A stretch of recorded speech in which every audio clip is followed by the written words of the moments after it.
Hey, Jennifer, you're muted.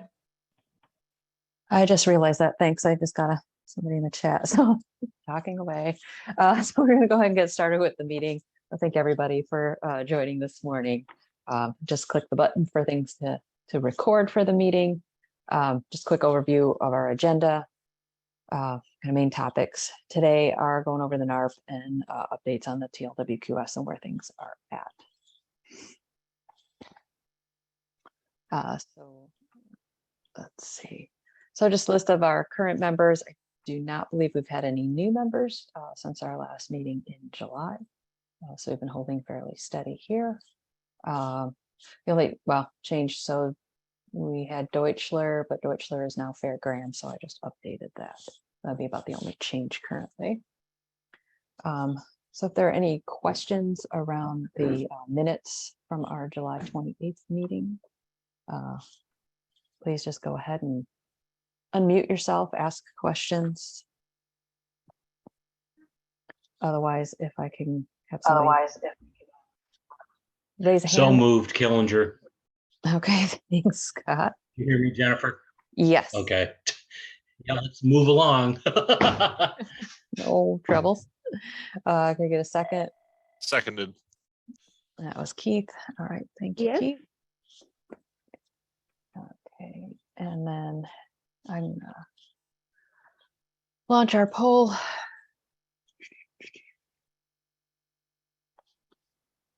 Click your button, hit submit.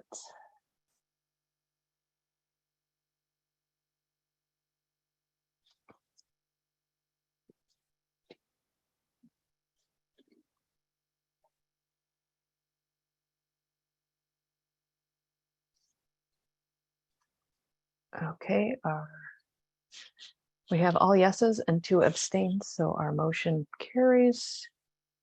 And we will just jump right into things. So I took some slides from our annual meeting, just to kind of have a quick overview again, reminding folks about where things are, what we're doing for the NARP and what our requirements are. So basically having our deadline, that we have the ability to work with all the stakeholders within the watershed to determine the most cost-effective ways to address our phosphorus-related impairments. We either need to come up with our own target for phosphorus as to how we're going to address phosphorus-related impairments, or utilize the NSAC recommendation of 0.1 milligrams per liter. We need to identify reductions both for point sources and non-point sources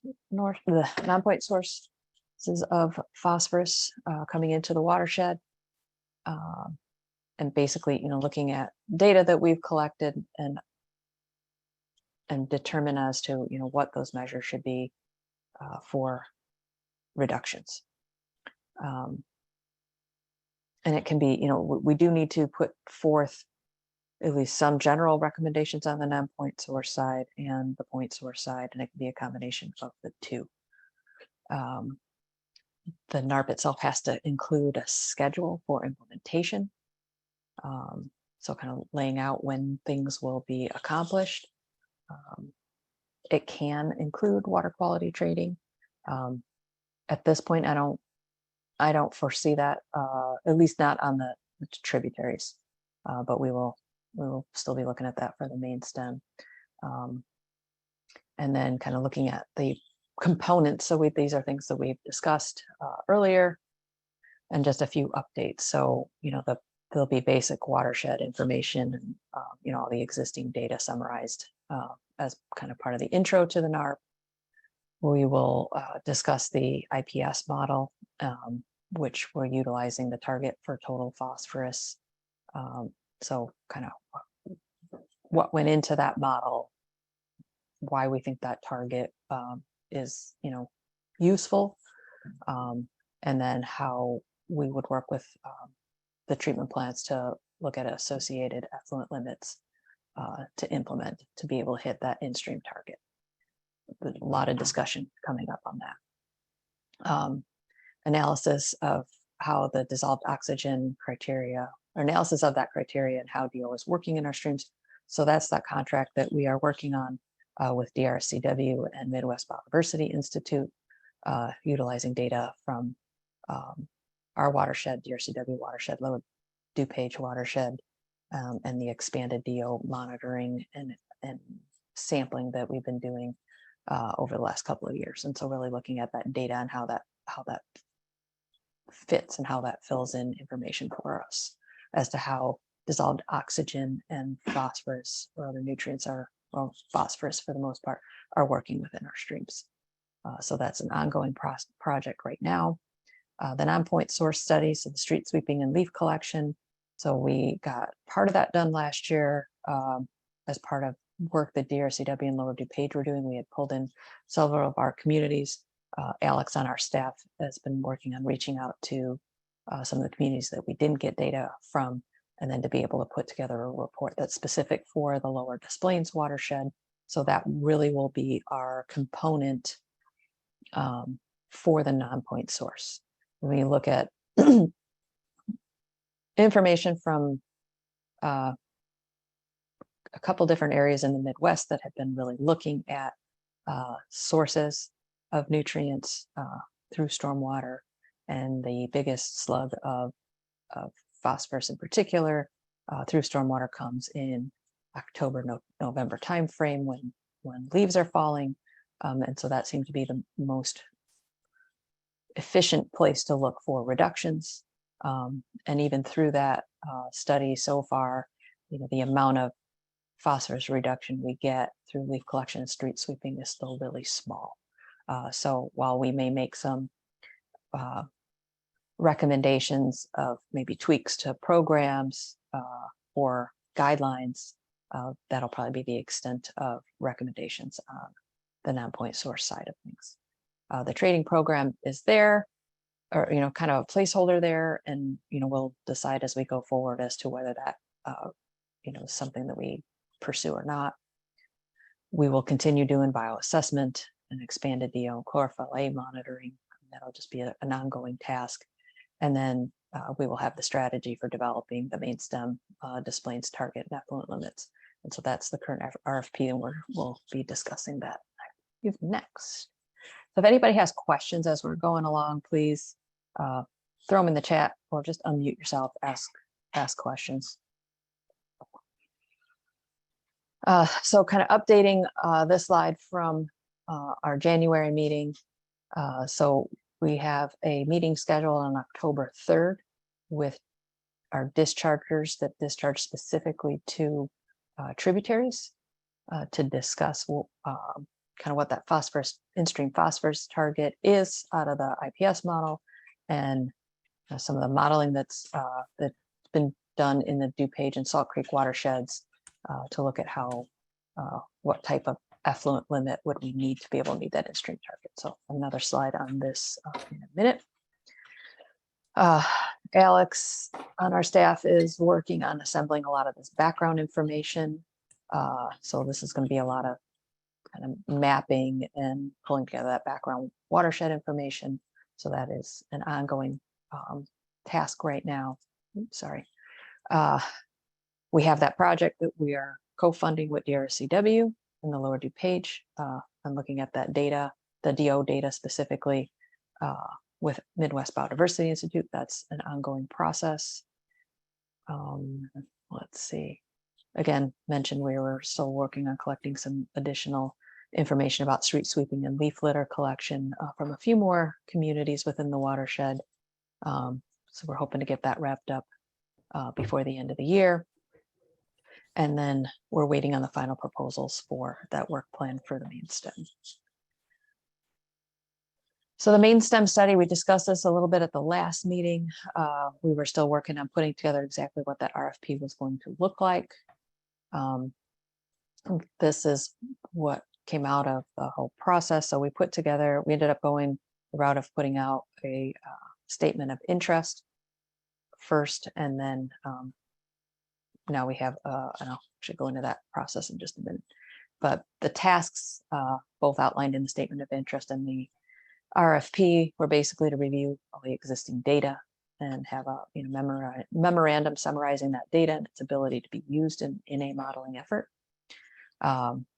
work with our project team, which we will be assembling, to determine, what are the goals that we are looking to meet for a large river NARP. And so we've been breaking this up as our tributary streams and the main stem displays, because they're really very different. And so really looking to address them in the NARP as two really different targets, or not necessarily two different targets. Well, there will be two different targets, but understanding them in two different ways. So really, what are the goals specifically for the main stem? And making sure that we're considering all of the current nutrient removal that has come online recently, as well as the planned phosphorus removal that is still coming online, so that we can understand the impacts of that current and near future work before we start making changes to effluent limits on the main stem. And then to really evaluate the need for a model. So based on the goals that we identify in task 2, is a water quality model the best way to meet those goals, or are there other approaches or different ways to look at the data to meet the needs of the NARP? So then kind of going back and evaluating the data that we do have, and whether do we have enough existing data to move forward with task 3, or is there a benefit or need of collecting additional data? Obviously, having more data always seems to be, better, but at what point, there has to be a good cost realization there on, that cost versus benefit of collecting more data versus using what we have. And then the kind of main product out of this is to have a detailed strategy about how we are going to move forward with developing a large river NARP. So if that is that we're going to run a particular model, but we need to collect, specific data, what does that implementation timeline look like? And then that really will be the action item that gets put into our NARP that then we would be implementing into the next cycle. And then the last task of just sort of the basics of, coordinating meetings and, working with staff. So statements of interest were received from 4 firms. 2 of them were selected by the executive board to move forward with putting together a full proposal. Those proposals are due by October 7th. And then we've set up interviews on October 20th, the morning of October 20th via Zoom. So currently we have the executive board that's going to be sitting in on those meetings. Definitely interested in participation, particularly from communities that discharge to the main stem. So whether participating in the interview itself, or at least, reviewing proposals, but then also, putting together this project team as we move forward with the project to get that participation from all of the dischargers that discharge directly to the main stem. So as soon, or shortly after our meeting on the 20th, we'll select a firm to negotiate with, and really try to get that wrapped up before the end of October. We will likely send out I don't know how else we would do it. I would say we will send out an email vote for the contract to approve the contracted amount, so that we can get that contract in place prior to our next meeting, which isn't going to be until December 1st. So we will, rather than sending that out to the large, I send out meeting notices to a very large group of folks, we will send out that email vote specifically to the primary contacts for the members, so that we know that we're getting the quorum that we need to do that vote. But definitely I'll be reaching out to folks specifically from those communities that discharge to the main stem, as far as participating on that project team, and how, as well as reviewing proposals and things like that. But we would definitely, having your participation in this is key, as what comes out of this, is going to affect you in the future. Any questions on that at all?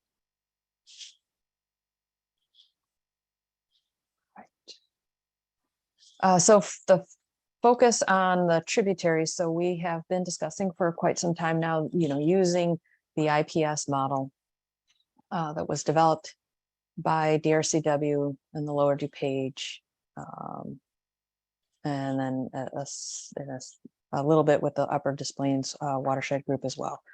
But the model itself uses data from tributaries all across northeastern Illinois, including tributaries from the lower Des Plaines. And so the targets, the benchmarks for the various pollutants that come out of that model should be very applicable to all of our tributary streams. It only works on tributaries as the model was, all the data that goes into the model is all from wadable streams. So that's why we're not able to use this on the main stem. So focusing on the tributaries and looking at that IPS model in-stream target for phosphorus, and using that as our, like I said, our in-stream target, and then looking at what would our effluent limits look like in order for us to meet that in-stream target. And DRCW and Lower DuPage have been doing, they have 4 Qual 2K models that they're running, one for East Branch, West Branch, Salt Creek, and then one for the main stem, and plugging in various combinations of effluent limits, and utilizing the DMR data we currently have, and we know what people are discharging at currently, and then using the model to look at different proposed effluent limits, looking at seasonal effluent limits, and determining sort of what they think the best approach is. And just looking at the types of water, the watershed scales that we have, that our tributary plants are on, and the similarities between those watersheds, we feel that we can make an argument that those numbers would work in our watersheds as well. Because if we had to do modeling, we have 13 plants on tributary streams. Few of them are on the same water, but we would look at probably have to do at least 6 different like Qual 2K models to run the same type of modeling DRSCW did. And I don't know that our results would be much different. So that's where we feel that we can move forward in this way. So we are holding a meeting on October 3rd, that we'd like representation from, and I listed out all the communities there, and I've reached out to these entities. So, having your staff there that's familiar with, while your plant operator, folks familiar with the permit, if you have a consultant that you're working on wastewater issues with, definitely have them, invite them as well. I've reached out to a few consultants just to get the date out on their calendar as well. But this really will be a meeting that's going to set the stage for us going forward. And so, looking at exactly what that effluent limit, what we would be negotiating in a special condition going forward based on, what comes out of the NARP. And then the other big discussion too about how those effluent limits would be implemented. So, right now we are looking at that it would be a single jump. So instead of having to meet the 0.5 limit in 2030 and then potentially a 0.35 limit after that, there would be a single jump of potentially that 0.35 in 2035, and then with compliance by 2038. So, looking at not having to make those jumps and the additional construction costs that go with it. So that'll all be part of that discussion on the 3rd. So really important to have participation there. If you absolutely can't make that meeting, please let me know as soon as possible. We have a similar meeting scheduled next week for the DuPage and Salt Creek watersheds. Because all the modeling there is based on those watersheds, there'll be a lot more in-depth discussion on those models. But if you absolutely can't make this meeting, that might be a possibility. Otherwise, we'll set up a separate meeting. But this is definitely a critical point where we want to get everybody on board. So we're planning on having these discussions with Illinois EPA still yet this fall to make sure that they are comfortable with how we're looking at moving forward. If anybody has any questions?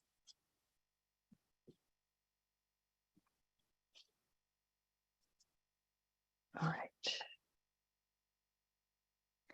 right. So moving on to time limited water quality standard for chloride. As far as I know, nobody has received their final permit yet from Illinois EPA. The drafts came out in the beginning of July. We've supplied comments the beginning of August. We have not seen anything since then. But with the way that the order was written from the Illinois Pollution Control Board, there were dates set out in the order that were based on when US EPA approved the permit or the variance, which was May 12th. Yeah, May 12th earlier this year. And so there were deadlines set from that date. So 6 months from US EPA approval. So we are continuing on with keeping those dates on our calendar. So the pollutant minimization plans are due on November 12th. At this point, we don't know yet how they need to be turned into Illinois EPA. I assume that'll be identified in the permit, and I assume it'll be something very similar to what they do for some of the other reports and things that are associated with the MPDS permits, where there'll be an email address, pmp@illinois.gov or something like that. So we'll see what that looks like, but by November 12th, if we don't see something, we'll just have everybody submitting those PMPs to me for lower dust plains, and Hannah's collecting them for the cause watershed, and we will get those posted to our website because that is part of the requirement of posting those and making them public. So we have a page set up for those to go to. So we'll be meeting that deadline. We do have the drafts of the pollutant minimization templates are available on the website on our, if you go through the lower displays page, about us page, and we have a chloride TLWQS page. And then on the chloride committee page, we have all of the documents that we've been working on. One of the other BMPs that was identified in the list of BMPs in the order was the need to track. You need to have a way that you are tracking how much salt you're using within 6 months from approval. So that also would be that November 12th deadline. It's not clear as to whether that's something you actually have to turn in, or you just have to have it and be able to show that you had it by November 6th or November 20, this November. So within that 6 month time frame. And then some of the other deadlines that are kind of on an annual basis of having all of your equipment calibrated, having all of your staff trained, that anybody who does anything with salt, that they go through some sort of training every year by November 30th. All of the BMPs that are in the list, there's 16, 17 BMPs, they all have to be implemented within that first 12 months. So by next May. And for some of the tasks, it's just that you have to have a plan about how you are going to meet that BMP within that 12 months. And other things that you actually have to have in place within those first 12 months. And as far as we know right now, with the way that we've read things, is the first annual report would be due next July. And Hannah's been working on a draft of annual report template. So we're going to be reviewing that and then getting that out for comment, but to be able to provide something for folks that hopefully will be very straightforward and directly related to the things, the specific items out of that list of BMPs and other action items that can be filled in, and also having that in the same format coming from everybody will make it a whole lot easier, as we have to put together status reports every 3 years. And so being able to have all of that in a format that we can take and sort of digest and summarize will be really useful. So that we should have out fairly soon, to at least have that template there in place to make sure that as you're going into your winter season, you are documenting all of the things that you need to document to be able to provide answers for everything in the annual report. Because there's a fairly detailed list of things that are in the permit as to what should be included in that annual report. So making sure that everybody is starting out the season with a way to track all that information. We've been talking about the joint mentoring sessions that we're working on with the CAUSE chloride work group. So we had done a whole series of the basics of the requirements in May. We did a number of sessions across the 2 watersheds. We just held a pollutant minimization plan kind of working session in early September. Romeoville hosted that one. It was very well attended. We had a lot of great questions, and hopefully really got everybody on a good track forward to having their PMPs completed by mid-November. We're working on planning for the calibration workshops, a little bit more information about that. And then some of the next things that we'll be looking at putting together some of these mentoring sessions on is liquids, how to use them, how to make brine, and then really getting into the weather and pavement temperature and application rates component, as that is one of the major tasks that you need to develop a way to vary your application rates based on pavement temperatures and weather conditions. And so how to start going down that road if you're not moving in that direction already. So for the, let's see, these are for the calibration workshops. We're looking for the week of the October 24th. So we're going to hold a few different locations. And what we're looking for is to have like different trucks at the different locations so that, when we advertise them, we'll have a list of the type of equipment that will be calibrated at each location so that you can choose a location that, is closely aligned to the type of equipment that you have. I know Hannah's been reaching out to folks as far as folks who can host a workshop, who have, different trucks, who are willing to bring a truck to a location. I know we're getting something set up, I believe in Orland Park, and they have their consultant or their vendor coming out to do calibration. So we'll be able to have that vendor on site while we're doing the calibration workshop. And so, still looking for a few more trucks or locations. And like I said, if you've seen the email come through from Hannah, please follow up with her. If you're able to host or participate as far as providing a truck, and then we will get information about dates and registering for those as soon as we have all that nailed down.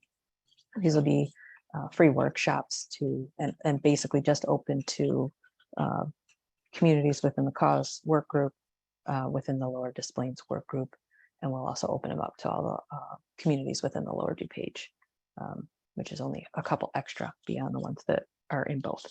So more information to come on that. So for the chloride committee that we have put together within the Lower Des Plaines group, we're looking to kind of merge that committee, the meeting of that committee, with the CAUSE chloride work group. Basically, their meetings are entirely, because that's all they're focused on, they're entirely on meeting the needs of the TLWQS. And so other than, approving minutes or things like that at the very beginning of the meeting, the rest of the meeting is totally focused on chloride. So it kind of made sense to bring our chloride committee into that. And those are quarterly meetings. This quarter's was held yesterday. We had some great participation in that meeting and some really good discussions around annual training. So right now in the permit, the annual training, it just says annual training. There's no guidelines on it. We've been looking, discussing internally about putting together our own list of guidelines. So not requirements, but guidelines about what annual training is. And likely many communities are doing some form of annual training already. I think there are likely put together kind of a list of here's all the things that constitute annual training. And it's a matter of documenting what you are doing and who you are doing it with. Doesn't necessarily have to be the same training for everybody. And then also looking at how different groups are doing training. We had a number of people kind of chimed in yesterday about the types of training they provide their staff and what they're doing, because a lot of folks have, there's been a lot of movement, obviously, I think in all sectors of people moving around or people retiring, so having a lot of new staff, and so what are the different ways that different communities are using to teach their new staff how to drive a plow truck. Like an example was given of spreading wood chips out in one of their public works parking lots and working with their new staff on how to do tandem plowing and how to how to get close to the curb. But having those examples to be able to share amongst communities was definitely something that folks were interested in. One of the things that Hannah and I have been discussing is putting together like an overview training, something that would be 15 minutes or shorter, but we'll get through all of the why chlorides are a problem, what their impacts are, and why communities are making these changes, and tying that back to some of the regulatory stuff, but also the benefits to a community to making these changes, and then the roles that basically everybody has to play. So everybody has a role to play in understanding what the snow and ice plan is and their part in it, and following the what's in the plan. Everybody has a role to play in good housekeeping. Everybody has a role to play in documentation, and so being able to put something like that together, whether it's a series of slides or ultimately I think having a short video that we put together and share amongst all communities of like, here's at least the basic why, and that would be a part of that training program. And then thinking about how you would use your storm event and seasonal evaluations to identify your future training needs. And we're putting together, Hannah's putting together a kind of a smaller committee group to kind of work on some of the annual training components. So this will be something we'll be working on over the next few months to really kind of nail down what we can help our communities with, identifying what constitutes the annual training, how to document it, who needs what kind of training, and what examples are out there. We know there are definitely some really good resources available online to communities, and so putting together a good library of those materials that are available, and some of those materials that are available that we can actually download and customize a bit. So we're looking at all of those options. And we do have winter de-icing workshops coming up starting next week. We have the 4 dates for public roads. We have 2 dates for parking lots and sidewalks. I have 2 flyers available, or just directing folks to the saltsmart.org website. There's a button on the top of the web page for the workshops, but getting this information out to your other entities within your community, like school districts, park districts, libraries, small businesses, contractors, anybody who is focused, who part of their job is to maintain parking lots and sidewalks. Getting them to these trainings would be great, a good step forward. For both of the sets of workshops, it's a single registration fee of $50 per date, and then you'll get a link, and you can share that link with all of your employees for that particular day. So it's a very cost-effective way to get staff trained.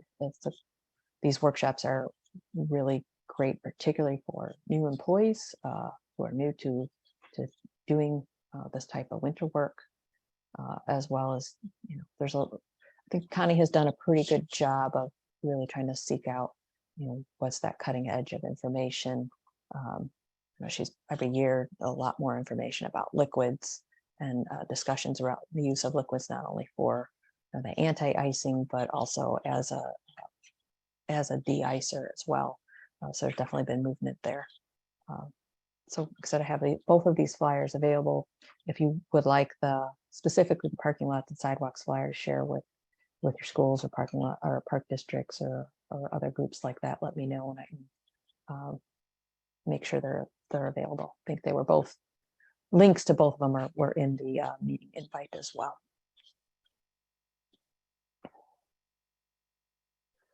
And just a quick overview of what we have available for seasonal outreach materials.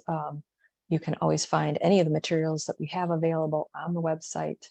So if you go particularly to the bottom of any page in this black section here, you click on outreach materials in either of these columns, it's going to take you to the education outreach page, and our page is set up by topic. Now within each topic, you'll have, whatever materials are available for that topic. Some topics have more items than others, but generally there's, some articles like in a Word format that you can download and incorporate into a newsletter or a blog post. We have blog posts as well that can be shared. Social media pieces, we have posters. Some of them there's also links to webinars that we've done associated with those topics. So lots of resources there on quite a few topics. And if there's a topic that you think we're missing, please let us know. We're always looking for ideas on how to, build out information that would be useful to you. So for new material for this fall, we try to do an ecology topic almost each quarter. And so, we targeted on some of the fish that are living in our streams. And there's a number of social media pieces that go along with that. So just helping to connect people with our natural resources. Again, hitting on leaves for the fall, and having a little bit more of a focus at sort of a neighborhood level. So materials that could be shared like through homeowners associations. And then we're continuing on building resources on our green infrastructure section, which is related specifically to the MS4 permit, as this is a topic that is specifically called out in the MS4 permit. So we started out with a overview of what green infrastructure is, and then we'll be hitting several of the different types of green infrastructure practices. So this fall, we have a good focus on bioswales. Some of the other past topics that we have available that are generally covered in fall, a whole bunch of stuff on leaves. So, using leaves as a resource, composting leaves, mulching leaves, proper disposal of leaves at your curb, or whether it's curbed or bagged. So we try to have a lot of different options so that whatever your community does, whether you collect bagged leaves or collect leaves at the curb, that we have materials available. And, there's a post on pool draining. This is that time of year, and just letting people know how, what the proper way is to drain your pool. And then pet waste is obviously a topic year round. So here's a few of the social media posts that are available. Leah's been posting these to our Facebook pages. We have the poster that we did a few years ago now, but we have it both in English and Spanish. So these are some materials that we've created in the past, but are still obviously very applicable. And then the things we're working on currently for winter. So, really trying to get more information out there on the benefits of liquids, especially since that is a key topic in the TLWQS about incorporating liquids into your program. So having more materials available so that you can be communicating that, how things may be looking different as you start moving into using more liquids in your community. Also, trying to identify some things specifically for homeowners, and a question that we've gotten quite a few times is about how to make brine at home and use it, on sidewalks or on your driveway. So we're working on that. And then looking at a lot of just short messages. So we did a pretty extensive article last year on the impacts of chlorides, kind of that whole why we should care about this. And so really kind of taking that and putting it into smaller bites, and highlighting, just really specific things in short social media posts and what things that can be shared with residents. And I think there was one other topic where we're still bouncing around, but we're still looking for other ideas. We like to have winter materials done and out there and available for you by the middle of October. So that's still our target on that. But any other ideas that you guys have, questions that you guys get from your own residents, or issues that you continually see. So any input would be valuable. And then some of the other things that we're looking for as we're getting into fall, and kind of thinking ahead for our materials for next year, we're always in need of pictures or short video clips of leaf collection, both stuff that is good, the way leaves are piled on, and in the right of way appropriately, not out in the street, or in the things that we don't want to see, because those are equally important in some of our materials. But yeah, any kind of pictures or video clips that you guys have of you guys using your own equipment, things like that, will be really helpful for next year.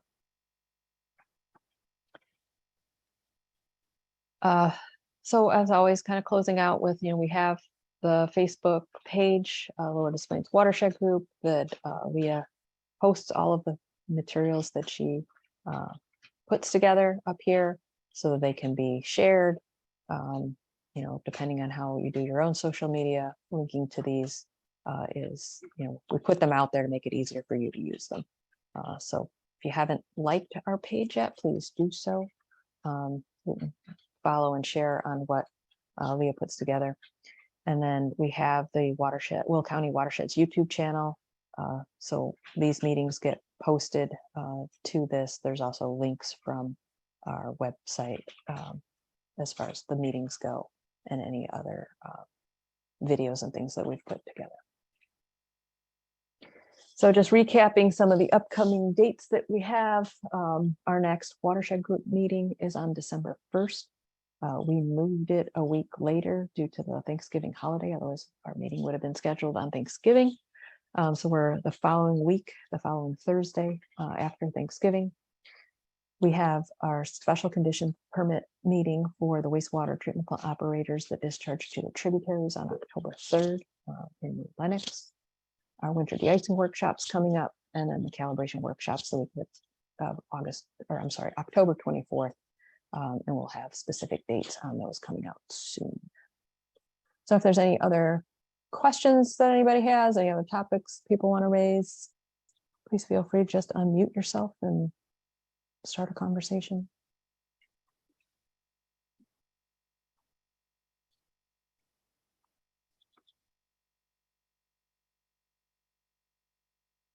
All right. Well, that is all I have to share today. So thank you for joining in. If you do have any questions about anything presented today or about the meetings that are coming up, please feel free to email me. Or if you have any other ideas on outreach or anything related to the training items on PLWQS stuff, please do reach out. All right, thank you for your time, and we will have information coming out soon about our contract for the work on the main stem study. So keep an eye out for that. All right, thank you. Thank you.